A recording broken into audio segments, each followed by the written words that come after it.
ఇది సొసైటీకి ఉపయోగపడేదంటే ధారాళంగా మాట్లాడు. అండ్ జనాలకు ఉపయోగపడేదాన్ని మనం వ్యంగ్యంగా వెక్కిరిచ్చినట్టు అలా మాట్లాడితే ఖచ్చితంగా మనకే ఇబ్బంది కదా. Hi hello everyone, welcome to Jigal Raja. ఈరోజు మన టాపిక్ వచ్చేసి మీరు ఏదైతే థంబ్నెయిల్లో చూసారో ఆ టాపిక్ మీద ఇన్డెప్త్గా డిస్కస్ చేయబోతున్నాం. First of all, non Vishnu brother పైన కేసు ఎందుకు పెట్టారు, ఆయన చేసిన తప్పేంటి, అట్ ఎ టైం ఎవరు కేసు పెట్టారు, ఏం కేసు పెట్టారు, ఈ మూడు విషయాలు ఇన్డెప్త్గా మాట్లాడుకుందాం. వీడియోని స్కిప్ చేయకుండా ఎండింగ్ వరకు చూడండి. ఫస్ట్ కేసు ఎవరు పెట్టారు అంటే హైదరాబాద్కు సంబంధించి పంజాగుట్ట పోలీస్ శాఖ వారు ఆయన మీద కేసు నమోదు చేయడం జరిగింది. సో ఏం కేసు పెట్టారు అంటే LCO అంటే లుక్అవుట్ నోటీస్ జారీ చేశారు. లుక్అవుట్ నోటీస్ అంటే ఎవరు పెడతారు ఈ కేసు అనేది ఇన్డెప్త్గా మనం మాట్లాడుకుంటే, ఫస్ట్ ఈ కేసు పెట్టే అధికారం కామన్ పీపుల్కి ఉండదండి. ఒకటి పోలీస్ శాఖ వారికి ఉంటుంది, లేదు అంటే ఇన్వెస్టిగేషన్ ఆఫీసర్స్కి ఉంటుంది, అలాగే సిబిఐ ఆఫీసర్స్ కూడా ఈ లుక్అవుట్ నోటీస్ అనేది జారీ చేసే అవకాశం అయితే ఉంటుంది. అంటే మేజర్గా డిపార్ట్మెంట్లో ఉన్న వాళ్ళకు మాత్రమే ఆ ఫెసిలిటీస్ ఉంటాయి. వాళ్ళు ఎందుకు ఆ విధంగా ఆయన మీద కేసు పెట్టారు, ఆ నోటీస్ జారీ చేశారు అంటే మన బ్రదర్కి కొంచెం నోటి దొల ఎక్కువ. ఎవరికి? మన అన్వేషణ బ్రదర్కి నోటి దొల మామూలుగా కాదు, ఒక రేంజ్లో ఎక్కువ. ఆయనే కొన్ని సందర్భాల్లో చెప్పాడు, నేను ఏదో పొర్లుంటుంది మాట, దొర్లుంటుంది అన్ని మాటలు మాట్లాడతాం, ఏదో ఒకటి దొర్లుంటుంది, దాని విషయంలో నేను కొన్ని సందర్భాల్లో సారీ కూడా చెప్పాను అనేసి చాలా మాట్లాడారు. ఏదేమైనా నాన్ విష్ణు బ్రదర్ ఫ్యాక్టే మాట్లాడతారు, ప్రపంచంలో జరిగేదే మాట్లాడతారు. చాలామంది చేంజ్ అవ్వాలని ఈ విధంగా చేయడం కరెక్ట్ కాదని మాట్లాడతారు, కానీ ఆయన మాట్లాడే దాంట్లో చాలా వల్గారిటీ ఉంటుంది. అంటే ఇండైరెక్ట్గా సెటైర్లు, అవతలలో కించపరిచి, నువ్వు మంచి చెప్పాలి అనుకున్నప్పుడు మంచిని మాత్రం మంచి రూపంలో చెప్పొచ్చు, అంతేగాని అవతలని నిక్రిస్తున్నట్టు మాట్లాడడం, హేళన చేసినట్టు మాట్లాడడం అది కరెక్ట్ కాదు. ఎవరికైనా మండుద్ది. ఇక్కడ నీకు మండిందంటే అక్కడ అవతలకు కూడా మండుద్ది.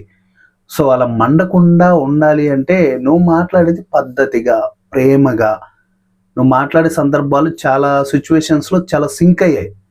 ఎందుకంటే మీరు మాట్లాడిన దానికి అండ్ ప్రజెంట్ జరుగుతున్న వాటికి బాగా సింకింగ్లో ఉంటున్నాయి. సో అలాంటప్పుడు మీరు ఎంత కేర్ తీసుకొని మాట్లాడాలి. ఆయనే అన్నారు కొన్ని సందర్భాల్లో, మీరు అన్నా కూడా మళ్ళీ అదే విధంగా మాట్లాడుతూ అదే వల్గారిటీతో మాట్లాడితే ఇబ్బంది కదా. ఆల్రెడీ మీ ఇన్స్టాగ్రామ్ అనేది డిలీట్ చేశారు, దానికి ఏం చేశారు, నా చేతులు నాకు 2 ఇన్స్టాలు, నా కాళ్ళు 2 యూట్యూబ్లు, అది మొత్తం లేకపోయినా నా బాడీ అంతా కూడా ఫేస్బుక్. అవసరమా? ఇలాంటి వ్యాఖ్యలు అవసరం లేదు. సో ఇలాంటి చేయడం వల్ల ఆయన మీద లుక్అవుట్ నోటీస్ అనేది జారీ చేయడం జరిగింది. సో చూడాలి మరి కేసు అవుతుందా అవ్వదా అనేసి చూడాలి. మేజర్గా ఈ కేసు ఎందుకు పెడతారు, అసలు ఈ కేసు వల్ల నిజంగా అరెస్ట్ అవుతారా లేదా అంటే 100% అవుతారు. కేసుకి ఆ స్ట్రెంగ్త్ ఉంటుంది. అక్కడిని అంటే అవతల వ్యక్తి పైన ఒక నోటీస్ వచ్చింది అంటే అవతల వ్యక్తికి రిస్క్ ఉన్నట్టే, ప్రాబ్లం ఉన్నట్టే. సారీ, మీకు ఎంత డబ్బున్నా, ఎంత ఇదున్నా కూడా, ఎంత పలుకుబడి ఉన్నా కూడా కష్టం. ఎందుకంటే ఈ కేసు వల్ల మేజర్గా ఎలాంటి అంటే పరిణామాలు వస్తాయి అంటే, ప్రాబ్లమ్స్ క్రియేట్ అవుతాయంటే, ఈ లుక్అవుట్ నోటీస్ వల్ల మీరు ఇతర రాష్ట్రాలు, ఇతర దేశాలకు వెళ్ళలేరు. అంటే ఒక ఫ్లైట్ పర్మిషన్స్ కానీ, ఎక్కడికైనా ట్రావెల్ చేయాలన్నా కానీ మీకు అవన్నీ కూడా ఆగిపోతాయి. ఇప్పుడు మీరు ఎక్కడో మలేషియాలో, అమెరికాలో, లండన్లో ఎక్కడో ఉండుంటారు, అక్కడ నుంచి ఇక్కడికి తీసుకొస్తారు, మళ్ళీ ఇక్కడ నుంచి అక్కడికి వెళ్ళడానికి ఉండదు. అలాంటివి మీకు అంటే పర్మనెంట్గా ఎఫర్ట్ పడే ప్రాబ్లమ్స్ కూడా ఉంటాయి లుక్అవుట్ నోటీస్ వల్ల. సో మీరు చేసుకున్న ప్రాబ్లమ్స్ అండ్ మీకే వ్యతిరేకంగా మారుతాయి. ఫస్ట్ 10 రూపాయలు ఉన్నప్పుడు ఒకలా ఉండడం, 1 కోటి రూపాయలు వచ్చిన తర్వాత ఇంకొకలా ఉండడం అనేది కరెక్ట్ కాదు. ఎప్పటికీ మనిషి ఒకటేలా ఉండాలి, ఒకటేలా ప్రవర్తించాలి. అలాంటి ప్రాబ్లం ఉంటుంది. కేసు నమోదు అవ్వచ్చా, కేసు పడుతుందా, జైల్లో ఉండొచ్చా అంటే ఉండొచ్చు, ఉండాల్సి వస్తుంది కొన్ని సందర్భాల్లో. ఎందుకంటే నాన్ విష్ణు బ్రదర్ పైన అవ్వచ్చు కేసు. ఆయన మాట్లాడే మాటలు అలా ఉన్నాయి. సో మళ్ళీ ఆయన అంటే చాలా పెద్ద ప్రాబ్లమ్స్ ఫేస్ చేయాల్సి వస్తుంది. ఇంకా లాయర్ని పెట్టుకోవడం, తర్వాత ఆయన వాదించుకోవడం చాలా ఉంటుందిలేండి ఇంకా దాని బ్యాక్గ్రౌండ్లో. అలాంటివన్నీ జరుగుతూ ఉంటాయి. 100% లుక్అవుట్ కేసు వల్ల తనకి ఇబ్బంది ఉందా, ప్రమాదం ఉందా లేదంటే ఉంది. అది డైరెక్ట్ పోలీస్ శాఖ వారు పెట్టారు. నీకు నోటిదోలు ఎక్కువైపోయి తుత్తర కొద్ది మాట్లాడాను అని చెప్పారు కదా, అందుకే పెట్టారు వాళ్ళు. సో మీరు మాట్లాడేటప్పుడు ఎవరైనా ఇన్కేస్ నేనైనా కూడా ఒక యూట్యూబర్గా మాట్లాడేటప్పుడు 1కి 10 సార్లు ఆలోచించాలి. ఇది సొసైటీకి ఉపయోగపడేదంటే ధారాళంగా మాట్లాడు. అండ్ జనాలకు ఉపయోగపడేదాన్ని మనం వ్యంగ్యంగా వెక్కిరిచ్చినట్టు అలా మాట్లాడితే, ఆవిడెవరు, కరాటే కళ్యాణి గారు, ఆవిడ కూడా అంటే మీ ఇన్స్టాగ్రామ్ డిలీట్ అవ్వడానికి ఆవిడేసిన కేసే, అంటే ఆవిడే డిలీట్ చేయించారు.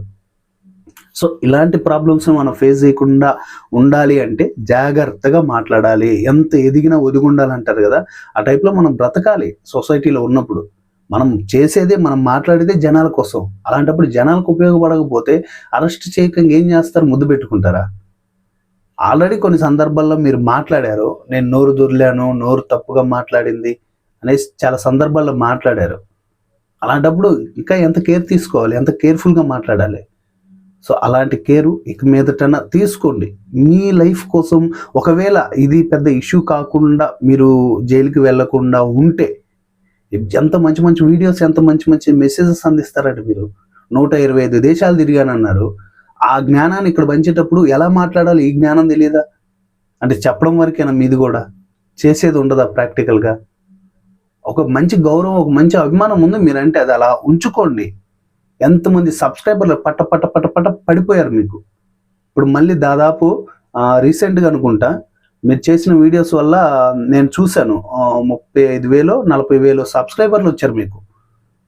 మీరు ఎంత కేర్ఫుల్గా ఉండాలి అలాంటప్పుడు. జాగ్రత్త తీసుకోండి మీ లైఫ్ గురించి. మీరు అంటే మీరు ఇప్పుడు మీ ఓన్గా మీ పర్సనల్గా బ్రతకట్లేదు, సొసైటీలోకి వచ్చారు, జనాల మధ్యకి వచ్చారు. మిలియన్స్ సబ్స్క్రైబర్స్ అంటే మామూలు విషయం కాదు. మీరు ఎంతమందికి తెలుసు, మీరు జనాల్లోకి అంటే ఎక్స్ప్లోర్ అయిపోయారు. ఎక్స్ప్లోర్ అయిపోయిన తర్వాత ఎంత కేర్ఫుల్గా ఉండాలి. ఆ కేర్నెస్ అనేది మీకు లేదు. ఎలా పడితే అలా మాట్లాడతారు. మీరు మతాల గురించి మాట్లాడినా, మనోభావాల గురించి మాట్లాడినా, లేదా అవతల వ్యక్తి గురించి మాట్లాడినా, లేదు కులం గురించి మాట్లాడినా, విదేశాల గురించి మాట్లాడినా కేర్ తీసుకొని మాట్లాడండి. మీకు అక్కడికి ఇక్కడికి వెళ్ళడం వల్ల మీకు అనుభవం అయ్యి ఉంటుంది. సో మీరు కేర్ తీసుకుని మాట్లాడాలని, అండ్ మీ వెల్ విషర్ అంటే మీ బాగు కోరేవాడిగా నేను కూడా ఒకని కాబట్టి మీ గురించి చెప్తున్నాను కదా. అంటే ఆ నోటీసు కేసు అనేది ఎలా వర్క్ అవుతుంది అనేసి ఆడియన్స్కి అర్థం కావడానికి మాట్లాడాను. సో ఈ మాటలు అయితే మాత్రం మీకోసమే. మీరు కేర్ఫుల్గా ఉండండి. అండ్ అవతల యూట్యూబర్స్ కూడా కేర్నెస్ అంటే ఏంటో చెప్పండి. అంటే ఇలాంటి కేసులు పడుతుంటాయి, వెళ్తుంటాయి, ఎన్ని కామన్ రైపు పట్టించుకుంటే పనులవో అని మీరు అనుకోవచ్చు. కానీ వద్దు, ఎందుకు అవసరం లేదు మనకి. మనం కరెక్ట్గా ఏదైనా మాట్లాడేటప్పుడు నా ఇంటర్వ్యూ కూడా పీకలేరు, అవసరమా ఇలాంటి డైలాగ్స్, ఇలాంటి వర్డ్స్ అవసరమా? మాట్లాడే మాట పద్ధతిగా మాట్లాడి పద్ధతిగా చెప్పాలి అవతల వ్యక్తికి. వినకపోతే వదిలేయాలి, వాడిష్టం, వాడు బతికితే బతుకుతాడు, చస్తే చస్తాడు. మనం చెప్పేది చెప్పాలి. కానీ లేదు నువ్వు ఇలా చేసావు తప్పు, నన్ను ఎవడు ఏం టచ్ చేయలేడు, నేను ధారాళంగా మాట్లాడతా, ధైర్యంగా మాట్లాడతా. ఏదైనా కూడా జనాలకు ఉపయోగపడేది మాట్లాడండి. జనాలకి ఉపయోగం లేనిది, అభ్యంతరకరంగా ఉండేది మాట్లాడకండి. అంటే కొన్ని సందర్భాల్లో మాట్లాడాల్సి వస్తుంది. అది నీతి నిజాయితీగా ఉంటే మీ పైన ఇలాంటి కేసులు అయినా మీరు జైలుకి వెళ్ళి కోర్టులో మీరు వాదించుకున్నా కూడా వెనక్కి రాగలిగే సత్తా ఉంటాయి కొన్ని చేసే పనులు, మాట్లాడే మాటల వల్ల. అలాంటివి ఓకే. కానీ మీరు ఎలా మాట్లాడతారంటే అంటే తొత్తర ఎక్కువైపోయి మాట్లాడతారు. మీరే అన్నారు కదా, మేము అనాల్సిన అవసరం కూడా లేదు. సో అలాంటి జాగ్రత్తలు తీసుకోండి. అండ్ ఈ వీడియో చూస్తున్న వాళ్ళు ఎవరైనా ఉంటే వాళ్ళు కూడా అలాంటి జాగ్రత్తలు పాటించండి. సో ఇది అండి ఇవాళ వీడియో. ఎలా అనిపించింది కింద కామెంట్లో తెలియచేయండి. ఇంతవరకు మన ఛానల్ని సబ్స్క్రైబ్ చేయకుండా ఉంటే ప్లీజ్ సబ్స్క్రైబ్. నెక్స్ట్ వీడియోలో మళ్ళీ కలుసుకుందాం. Thank you.